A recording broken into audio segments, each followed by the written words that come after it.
Rakyat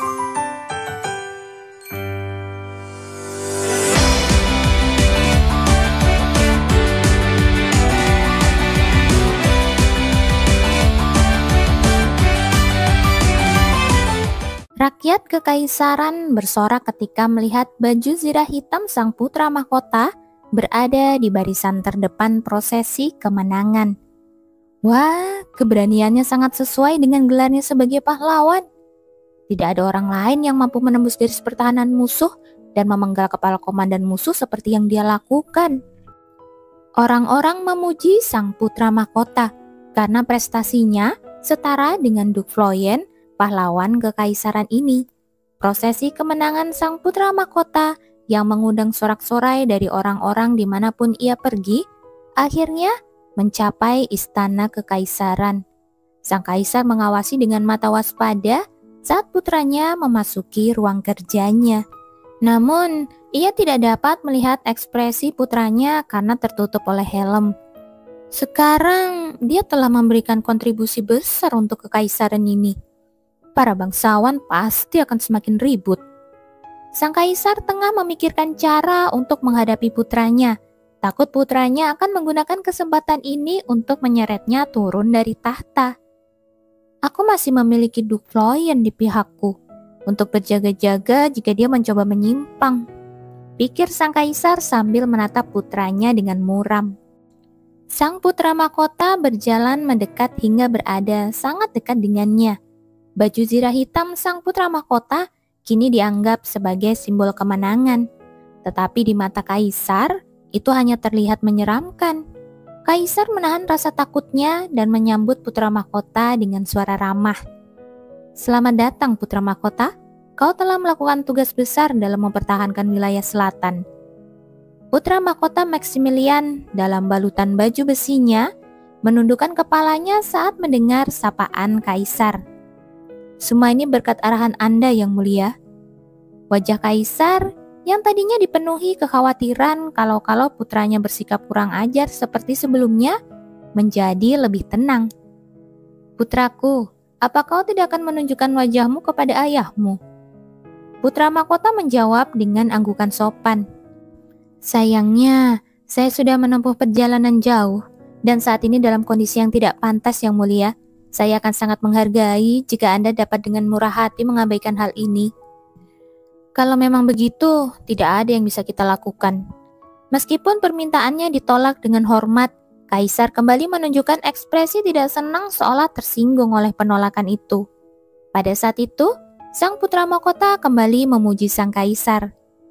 Saya ingin sekali lagi menyampaikan terima kasih atas persetujuan yang mulia untuk mengadakan pesta kemenangan.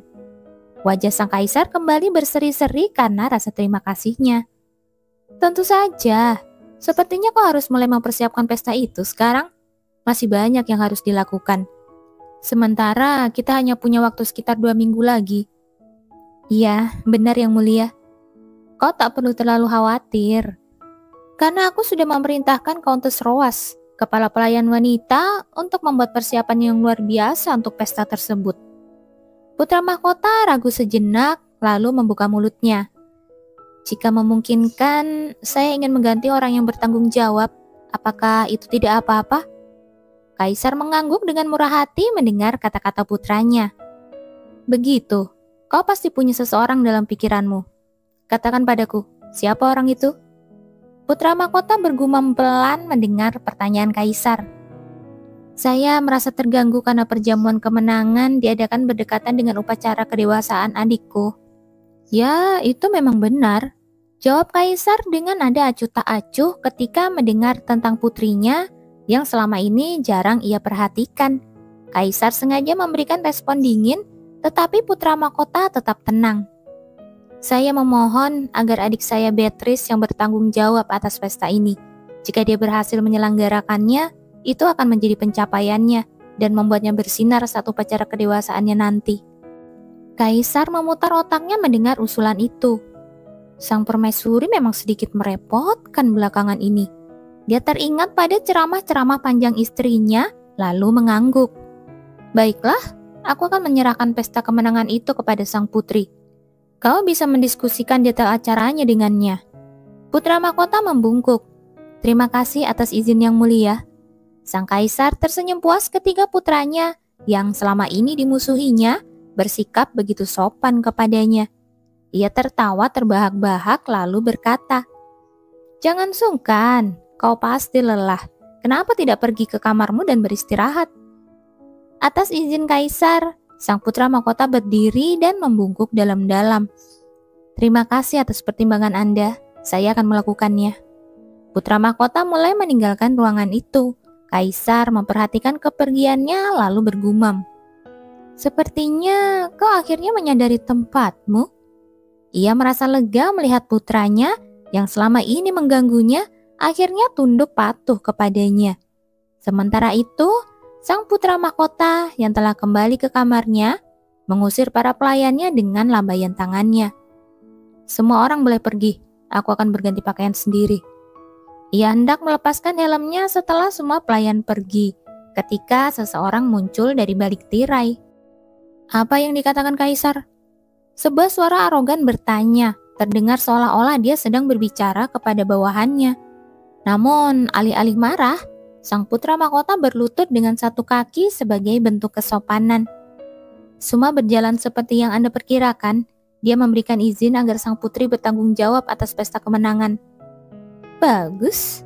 Jika sang putri merencanakan dan menyelenggarakan pesta yang sukses, dia pasti akan dipuji oleh rakyat. Namun jika terjadi kesalahan, dialah yang akan menanggung semua kesalahan itu. Sekarang, wanita licik itu tidak akan bisa memanipulasi apapun."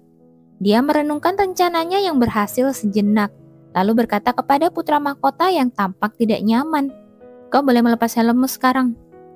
Pria yang mengenakan zirah itu melepas helmnya. Victor, yang selama ini berada di dalam zirah, menatap pria di depannya sambil memegang helm di sisinya. Berbeda dengannya, sang putra mahkota terlihat santai dengan mengenakan kemeja putih sederhana. "Kedepannya, saya harap Anda melakukan ini sendiri yang mulia. Setidaknya saat bertemu dengan kaisar, hari ini saya hampir ketahuan." Salah satu sudut mulut Max terangkat mendengar keluhan bawahannya. "Ada apa? Dia bahkan tidak tahu apakah orang dalam zirah itu anaknya sendiri atau bukan." "Tetapi, jangan berdebat lagi denganku. Aku tidak berniat tunduk padanya." Victor sudah merasa mual dengan tekanan karena harus berpura-pura menjadi putra mahkota di depan kaisar hari ini. Meski begitu, dia masih harus melakukan hal ini lagi. Dia merasa diperlakukan tidak adil. Bukankah ini terlalu berlebihan? Dia menyuruhku mengenakan zirah ini setiap hari. Max, yang tidak tahu apa yang dipikirkan Victor, tersenyum. "Kau tidak akan tertangkap kecuali kau melepas helmmu. Jangan khawatir." Victor menundukkan kepalanya tanpa daya dan menjawab, "Baik, yang mulia." Pesta kemenangan akan menjadi pesta topeng. Selain itu, kau bisa melakukan apapun sesuai keinginanmu. Beatrice meremas proposal perjamuan dari saudara tirinya dan bergumam dengan marah, "Maximilian!" Dia sama sekali tidak menyangka Maximilian akan menyerahkan tanggung jawab pesta kepadanya. Apalagi dia tidak memberikan petunjuk apapun terkait rencananya. Ini berarti mustahil baginya untuk merusak pesta tersebut, karena kini dia sendiri terlibat di dalamnya. Beatrice mulai melempar barang-barang dengan gelisah saat menyadari rencananya berantakan. Apakah pria tidak berguna ini mencoba memanfaatkanku? Sang putri kerajaan berjalan melewati para pelayan yang ketakutan, membuka botol minuman keras dan menegaknya. Matanya yang merah mulai memancarkan kegilaan. Tunggu sebentar, aku bisa membuatnya terlihat seperti orang gila tanpa perlu merusak pestanya. Aku berharap pesta ini cepat berlalu, tetapi berlawanan dengan keinginanku, waktu terasa berjalan lambat hingga saat itu tiba. Aku muak dengan ini. Aku tidak percaya aku harus melakukannya, pikirku dengan putus asa. Anda sangat cantik, Lady. Marilyn memuji saat itu. Marilyn, benar. Anda pasti akan menjadi wanita yang paling menonjol di pesta hari ini. Pelayan lainnya juga setuju. Karena rencanaku adalah untuk tidak menarik perhatian, komentar mereka justru terdengar mengganggu. Oh, sudah cukup. Akan ada banyak wanita cantik lainnya di sana. Gumamku sambil menghela nafas, memperhatikan diriku di cermin. Meskipun gaunku bukan warna yang mencolok, desainnya sangat lembut dan indah, sehingga aku khawatir itu malah akan menarik perhatian. Semoga aku tidak menarik perhatian putra mahkota. Aku menghela napas lagi, mulai merasa cemas. Apakah Anda sudah siap, Lady? Aku berdiri mendengar suara Derek yang datang dari luar pintu. Pada saat itu, semua pelayan menoleh ke arahku dan berkata, "Percaya dirilah, Lady." "Iya, yakinlah, Lady. Saya tidak hanya asal bicara. Anda benar-benar terlihat sangat cantik hari ini. Saya yakin Anda akan paling menonjol di pesta nanti." Tambah salah satu pelayan. "Tolong jangan katakan hal-hal menakutkan seperti itu. Itu malah membuatku khawatir." Aku tidak bisa menganggap kata-kata mereka sebagai pujian karena situasiku saat ini. Namun, karena aku tidak ingin melukai perasaan mereka jika menyangkal ucapan mereka, aku memaksakan senyuman dan mengangguk. "Baiklah, terima kasih atas pujiannya." Para pelayan tersenyum lebar dan membukakan pintu untukku. "Ayah bilang dia yang akan mengantarku hari ini kan?" Aku sebenarnya tidak ingin melangkah lebih jauh, tapi akhirnya menyeret kakiku ke depan. Yang perlu kulakukan sekarang hanyalah turun ke bawah, tempat ayah seharusnya menungguku. Aku benar-benar tidak ingin pergi, gumamku dalam hati. "Jubilian?" Sebuah suara terdengar saat itu. Aku melihat ayahku yang telah menaiki tangga, berdiri di depan tangga dan mengulurkan tangannya kepadaku. Seperti biasa, ayahku tampak luar biasa hari ini. Itulah sebabnya dia masih menarik perhatian wanita bangsawan lainnya. Alangkah baiknya jika dia segera menikah lagi. Aku dipenuhi harapan yang sia-sia sesaat, lalu perlahan mendekatinya dan memegang tangannya. Senyum cemerlang tersungging di wajahnya yang sudah berseri-seri. "Kau terlihat sangat cantik hari ini," komentarnya. Aku tidak menyangka dia akan memujiku sambil tersenyum. Biasanya, aku menganggap pujian tentang penampilanku sebagai formalitas. Tetapi kali ini, aku mulai merasa aneh mendengar pujian lembut dari ayahku. Ini pertama kalinya dia memuji penampilanku. Perasaan malu mulai merayap dalam diriku ketika bibir ayahku yang melengkung lembut mulai bergerak.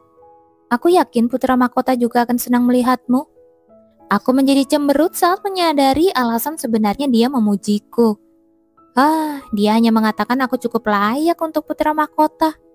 Aku tidak berharap mendengar komentar yang menggetarkan hati seperti putri cantikku, karena kami memang tidak dekat.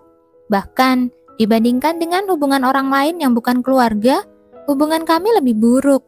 Tapi tetap saja, aku merasa kecewa, karena dalam hatiku, aku sempat berharap dia melihatku sebagai putrinya yang berharga. Tapi seperti dugaanku, aku tidak seharusnya memiliki harapan yang sia-sia seperti itu. "Ayo pergi," katanya. Tangan yang perlahan menuntunku terasa sangat hangat, yang justru membuatku merasa getir. Semoga hari ini cepat berlalu, keluhku ketika memikirkan hal ini. Baiklah, ini sudah cukup bagus, pikir Max sambil mengagumi penampilannya di cermin. Semuanya tampaknya berjalan lancar sejauh ini, sampai matanya tertuju pada surat yang gagal dia berikan kepada Jubilian. Aku harus membawa ini juga untuk berjaga-jaga. Sebuah suara terdengar dari luar pintu saat Max mengambil surat itu. "Kita benar-benar harus pergi sekarang, Yang Mulia." Max mendesah dan mengenakan topeng untuk menutupi wajahnya. Bahkan dengan topeng, dia masih terlihat memukau, yang membuatnya senang telah meluangkan waktu untuk bersiap. Max mengepalkan tangannya penuh tekad. "Hari ini, aku akan memastikan untuk menjernihkan semua kesalahpahaman Jubilian."